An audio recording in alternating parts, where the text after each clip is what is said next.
The year is 1925, and it differs vastly from 2017. In 1925, those with disabilities faced massive obstacles, and blindness was among the most pressing of the handicaps. Many familiar places were inhospitable to the blind.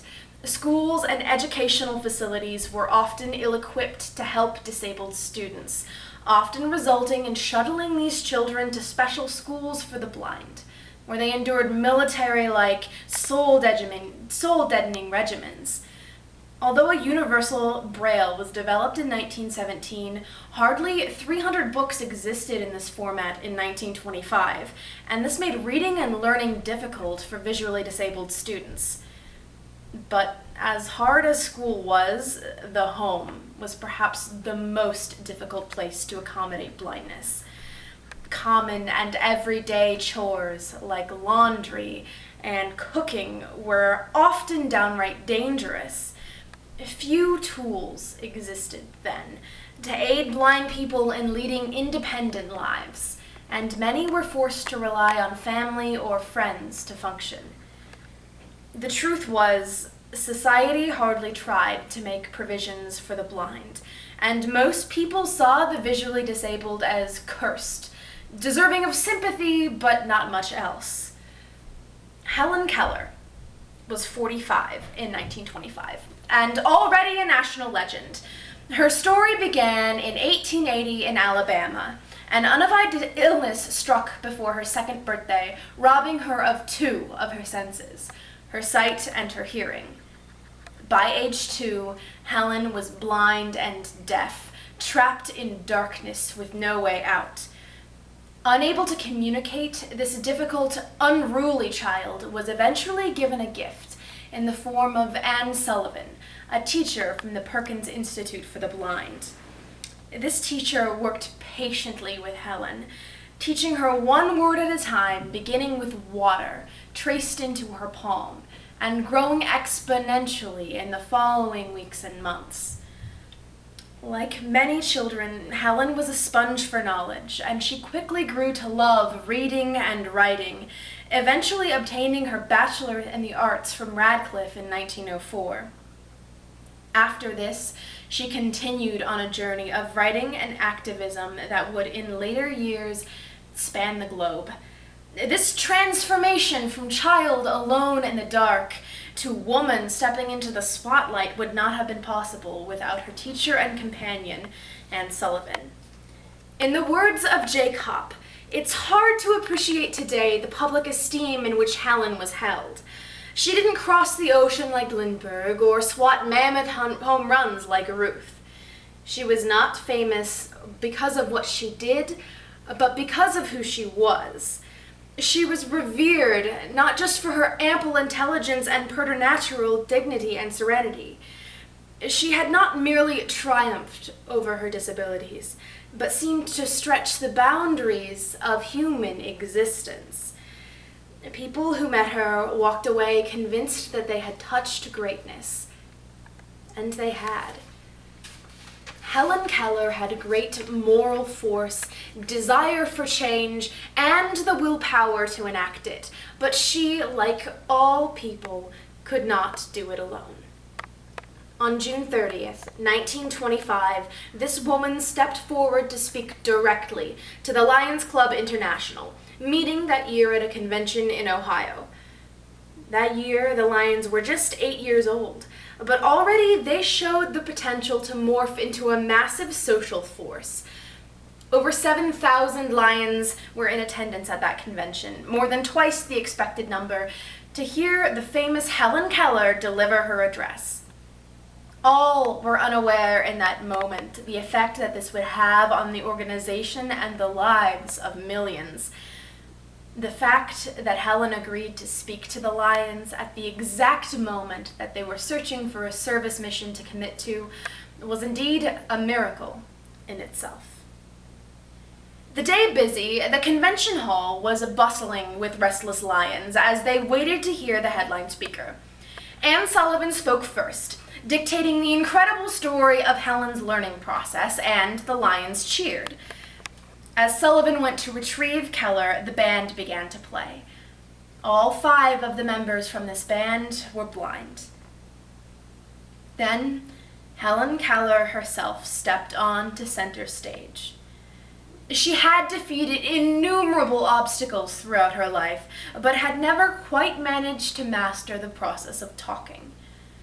Her voice, as a result, was described as tinny, robotic, and otherworldly. To ensure comprehension, Sullivan stood beside her student, ready to repeat each line to the crowd if need be. Now, Keller was eager. She had spoken to groups before to ask for financial support, but this time it was different. This was an opportunity. This was her chance to make a lasting difference in the lives of visually disabled people around the world. Her chance to rally Knights for the Blind. She spoke. Dear lions and ladies, I suppose you have heard the legend that represents opportunity as a capricious lady who knocks at each door but once. And if the door isn't opened quickly, she passes on, never to return. And that is as it should be. Lovely, desirable ladies won't wait. You have to go out and grab them.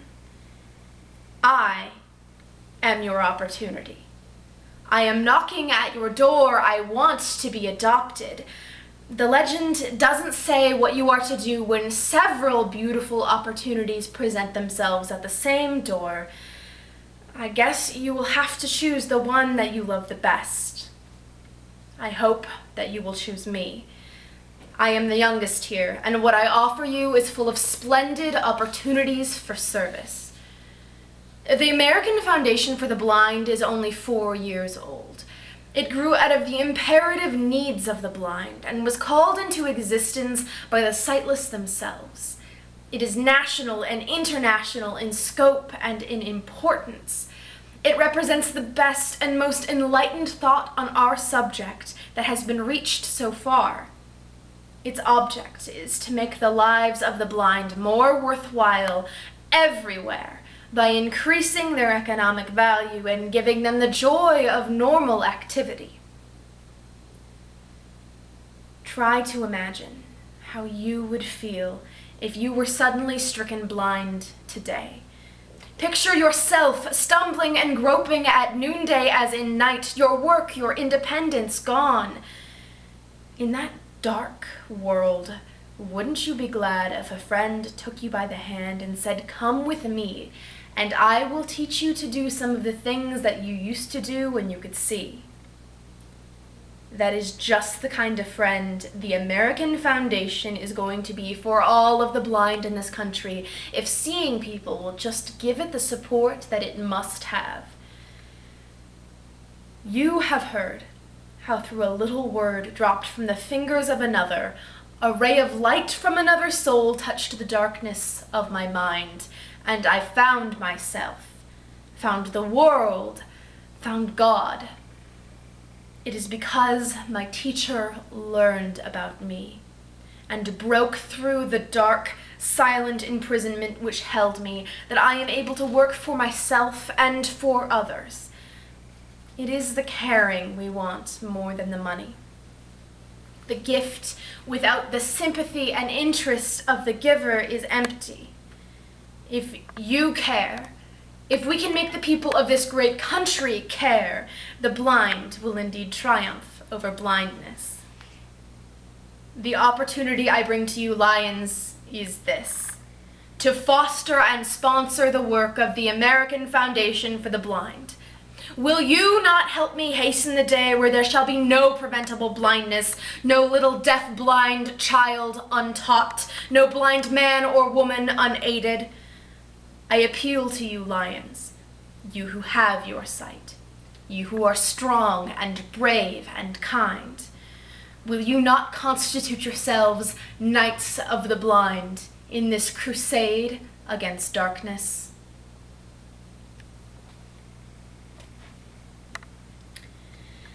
In less than 10 minutes and barely 500 words, Hellen Keller helped change the course of history.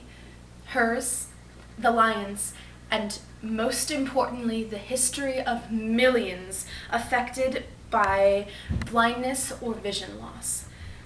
I myself have felt the ripples from this event. My family carries the gene for retinitis pigmentosa, leaving my great uncle and grandfather without their sight and my young cousin with failing vision.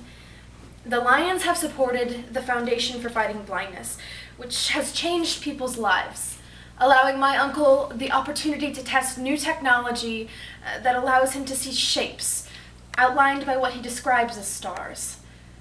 Your generosity has affected my family, but beyond that, families around the United States and the world.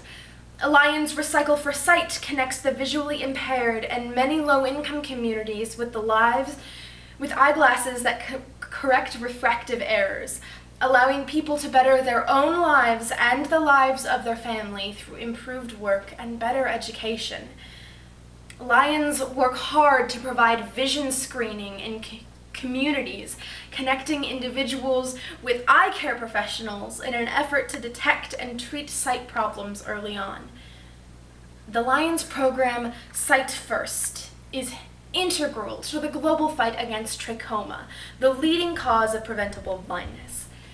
You financially support the training of doctors around the world to conduct corrective surgery and saved the sight of many of those affected by this disease. Soon, you will achieve Hellen Keller's goal set for you in 1925 of eliminating preventable blindness by your integral support of Vision 2020. Your work supports the development of eye care systems in impoverished countries, the expansion of systems in more well-off countries, and education about eye health for all. Millions have you to thank for their sight. As Hellen Keller said, alone we can do so little, but together we can do so much. You and Hellen Keller changed the way society sees the visually impaired. From helpless and cursed to capable individuals who overcome great obstacles. And this has meant the world to many. Her voice may not have been lyrical, but it was powerful and precise, just as your actions have been. You have made such a difference in lives around the globe, but your work is not yet done. The Knights of the Blind are still needed to support individuals and communities in the crusade against darkness. And I know that you Lions will rise to the challenge. Thank you.